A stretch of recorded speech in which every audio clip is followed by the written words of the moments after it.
ఓదెల మండలం గుండ్లపల్లి గ్రామంలో బీఆర్ఎస్ నాయకులపై దాడులు చేసిన కాంగ్రెస్ గుండాలను కఠినంగా శిక్షించాలన్నారు మహిళా నాయకురాలు దాసరి ఉష. దాడులపై నిన్న రాత్రి పోత్కపల్లి పోలీసులకు ఫిర్యాదు చేయడానికి వెళ్లగా కంప్లైంట్ తీసుకోకుండా వెనక్కి పంపించేయడంతో నేడు సీఐని కలిసి ఫిర్యాదు చేసింది దాసరి ఉష. అధికారం అనేది ఒకరి సొత్తు కాదని బీఆర్ఎస్ వచ్చాక లెక్కలు సరిచేస్తామని హెచ్చరించింది దాసరి ఉష.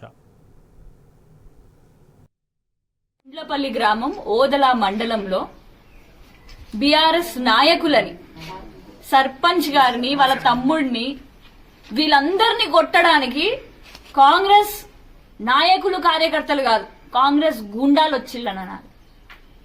ఎందుకంటే మొదటిసారి కాదు.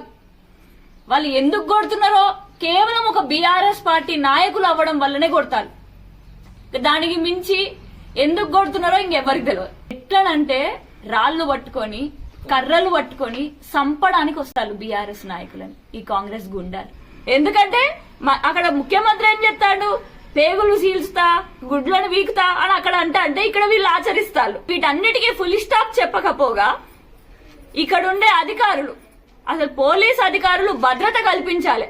కానీ పోలీసులు వస్తున్నారు అని అంటే మళ్ళా బీఆర్ఎస్ ప్రతిపక్ష గొంతును నొక్కడానికే వస్తున్నారు అని చెప్పేసి కనబడుతుంది.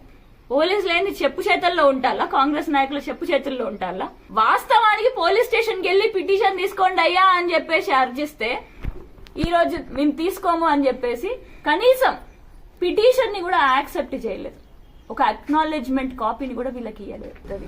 మరి ఈ విధంగా పోలీసు యంత్రాంగం నడుచుకుంటది అని చెప్పేసి డిమాండ్ చేస్తూ ఇది మాత్రం మీరు చేయకపోతే ఈ విషయం మొత్తం రాష్ట్రంలో పెద్దపల్లికి జరుగుతున్న అన్యాయాన్ని రాష్ట్రంలో ప్రతి ఒక్కరికి తెలియజేసుకుంటా మేము ఎంతటి దూరంకైనా మేము పోతాం. రాహుల్ గాంధీ గారినైనా ఇడికి తీసుకొచ్చి రేవంత్ రెడ్డి గారి ముఖ్యమంత్రి పదవికే ఎసరు ఉండేటట్టుగా మేము చేస్తామని కూడా తెలియజేసుకుంటా.